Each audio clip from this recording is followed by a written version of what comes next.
Salut à tous, c'est Blenderit. Aujourd'hui on se retrouve pour tuto pour un champion. Et on va faire des rideaux. Alors c'est très simple, on prend un cube, on l'agrandit pour en faire une salle. On prend une des faces, on la scale pour en faire la fenêtre. On l'extrude vers l'extérieur, on fait P par sélection.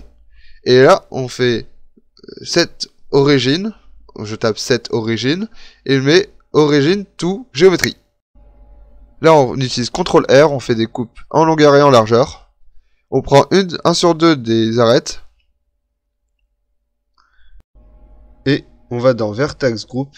On crée un nouveau Vertex Group, on fait Assign, on crée un empty, on le met au-dessus. Et on va dans Modifier, on active le modifier Hook, on met l'objet en empty et on met le Vertex Group sur Group. Et après vous allez dans Cloth. Et on va tout en bas, dans Shape. Dans Pin Group, on choisit le seul groupe qu'il y a. Et quand on fait Play, on scale l'empty et on voit que ça déplace tous les points qu'on a décidé. On va faire une subdivision de surface. On le met tout en haut. On fait Play. Ah mince. Le rideau ne tient pas sur ses arêtes. Donc, on va mettre en Simple. On va appliquer. Et maintenant, on va aller en Edit Mode. On va aller dans Vertex Group. On va sélectionner et on voit qu'il y avait un problème. Alors on fait CTRL I. Et après on fait Remove. Et après on fait un CTRL I une deuxième fois. Et on fait Assign. Et là, si on quitte l'Edit Mode, on reteste l'animation. Ouais. Non, pas ouais. C'est à cause du scale de l'empty qu'on n'avait pas enlevé tout à l'heure.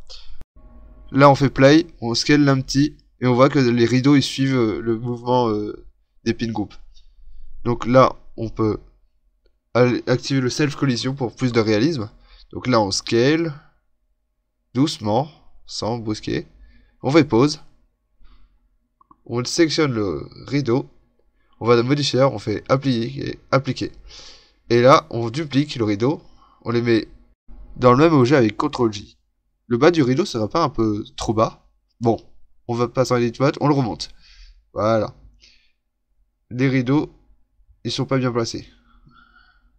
Là, on crée un cylindre.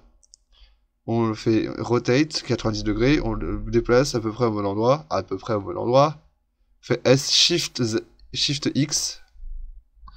Et on le place à l'intérieur du rideau. Là, on voit que c'est pas doux. Donc, on va faire Shift de Smooth. Là, dès qu'on recule, la caméra va voir un mur. Donc, on recule le mur. Parfait. On place la caméra un peu mieux. On sélectionne les rideaux où on met Translucent. Et là, on va dans World, on sélectionne Color et on met Sky Texture. Et on passe en Cycle. Et maintenant, on se met en mode rendu. Et c'est comme ça qu'on fait des rideaux. Et ben, merci beaucoup d'avoir regardé Tuto pour un champion. Et on se retrouve la prochaine fois pour un nouvel épisode. Bye!